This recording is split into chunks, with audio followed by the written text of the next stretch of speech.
का ठीक चल रहा है, मैनेजमेंट ठीक चल रहा है, सरकार और पार्टी के बीच में, कार्यकर्ताओं के बीच में एक चीज है, आपकी बात को सरकार तक पहुंचाऊं, सरकार की जो नीतियां जो काम होंगे वो आप तक पहुंचाऊं। ये जो जिम्मेवारी मुझे मिली है, उसके बाद जो आपके बीच में पहली बार मैं आया हूँ और आप लोगों का उत्साह, आप लोगों का बात सुन के सुनिश्चित हो गया है कि बड़ौदा जीतेगा और बहुत भारी बहुमत से जीतेगा और पहली बार कमल के निशान पर यहाँ पर विधायक बनेगा। और विचार करने की बात, आप वोटर नहीं हो, आप मोटे तौर पर कार्यकर्ता हो। सोचने की बात है, बड़ौदा को जो लोग थोड़े बहुत नहीं भी समझ में आ रही है, तो किसी भी चौक पे, किसी बैठक में, किसी हुक्के पे बात करोगे, सबको पता है भाई कि अगर भारतीय जनता पार्टी का कैंडिडेट जीतता है तो 4 साल 4.5 सरकार, बड़ी बनाई सरकार है, 57 MLA में उनका बहुमत है। ये जो स्वर्गवास हुए हुड्डा साहब, उससे पहले 31 थे। दोबारा आप कहो 31 होने से बड़ौदा को क्या फायदा हो? ये इलेक्शन जो है पार्टियों के बीच में नहीं है। एक तो भाई जो भ्रामक प्रचार करके एक परिवार जो दरकिनार करता अपने खास और आपको विकास से वंचित रखा करते, जो बहुमत समाज है, ज्यादा समाज है, एक तरफ वो है। मुझे नहीं लगता कि बड़ौदा के आम नागरिक, बड़ौदा का कमा के खाने वाला बाप और बड़ौदा के कमजोर तबका, जिसको उन चौधरिया से मुक्ति मिलके उनके गरीब बच्चों को नौकरी मिली है, बिना सिपाही खर्चा पर्चा के उनके नौकरी लगे हैं, विकास जो हो रहे हैं उनकी मांग पर हो रहे हैं। वरना आज आप समझते हो पिछले 60-70 साल में राजनीति में होता क्या गया? एक बड़ा नेता है, परिवार है, उसके रिश्तेदार हैं, उसके कुछ काम गले, एक 2 चौधरी आदमी हैं, वो वोट भी आपके ले जाएं, आगे का भी जिम्मेदारी लें, उम्मीद जगा के रखते हैं कि आपका नंबर पड़ेगा, आपका नंबर पड़ेगा, आपका नंबर पड़ेगा। लेकिन बड़ौदा ने कुछ पाया नहीं, कांग्रेस का विकास का टाइम रह लिया। बल्कि दुर्भाग्य ये है कि बड़ौदा के इस लायक भी नहीं समझा हो, चाहे वो 3 तलाक का हो, चाहे राम मंदिर का हो, चाहे धारा 370 का हो, चाहे पाकिस्तान को सबक सिखाने का हो, चीन के सामने आंख से आंख मिला के बात करने का हो।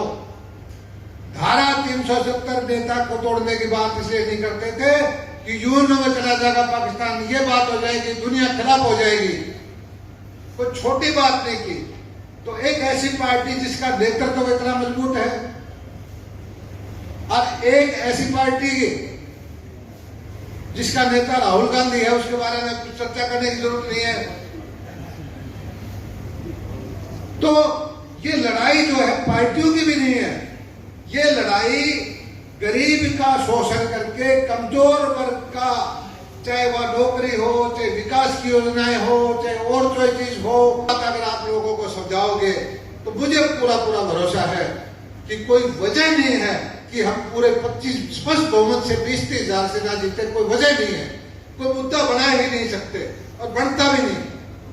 हमारे किसी भी तरह की नीतियों को देखो, चाहे किसान की बात है, आज सारा ध्यान हमारे प्रधानमंत्री का, हम ये सोच रहे इंडिया में फेल नहीं होने देंगे, मंडी में चलाएंगे और यह मंडी शहर का सबसे बढ़िया बाजार होगा और किसान को छूट देंगे। तेरे को अच्छा भाव मंडी में मिलता है तो मंडी में भेज, और तो कोई सवा रेट बाहर दे है, कोई कंपनी वाला दे है, कोई प्रोसेसिंग वाला दे है, कोई चावल वाला दे है, तो आप बाहर बेचो।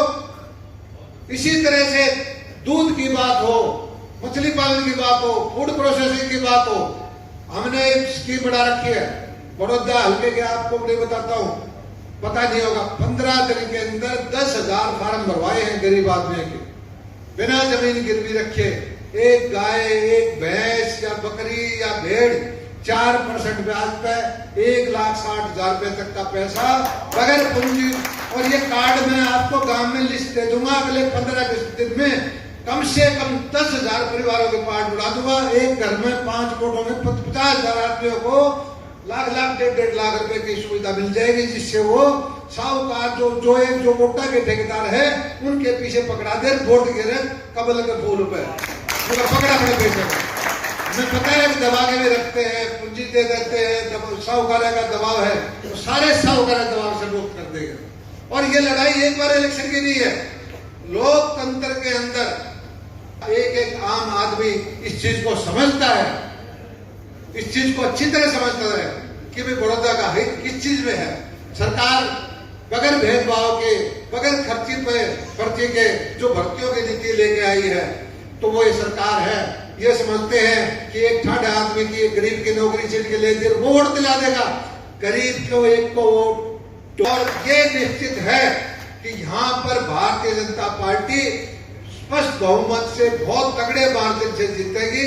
और ये जात पात की, इलाकावाद की, ठोडावाद की, भाई भतीजावाद की ये जो राजनीति करते थे, इनको मुंह तोड़ जवाब मिलेगा। और ये जो इतनी तगड़ी टीम बैठी है, आज आपसे पहले पूरे प्रदेश के 150-200 समूह थे, हमारे विस्तारक थे, आप आपने थोड़ी सी चीज में देर में इतने जबरदस्त बड़ौदा भी जीतेगा, अगली बार केंद्र में सरकार फिर होगी, हरियाणा में भाजपा की सरकार फिर होगी, इतनी बात कहा करो।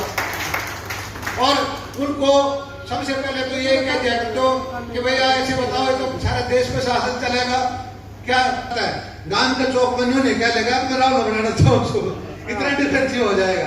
तो आप अग्रेसिव होकर प्रचार करो, बिल्कुल काम जहां तक बात है सारी की सारी सड़कें मंजूर कर देंगे, गलियां सारी ठीक कर देंगे, हम को टूटा हुआ है, कोई चीज है, कोई बैकवर्ड समाज की धर्मशाला है, कोई वाल्मीकि की है, कोई और दूसरी कैसी की है, सारे काम हमने लिस्ट आपके 3000 कामों की लिस्ट आ गई, सारे काम होंगे, सारा प्रशासन लगा हुआ है।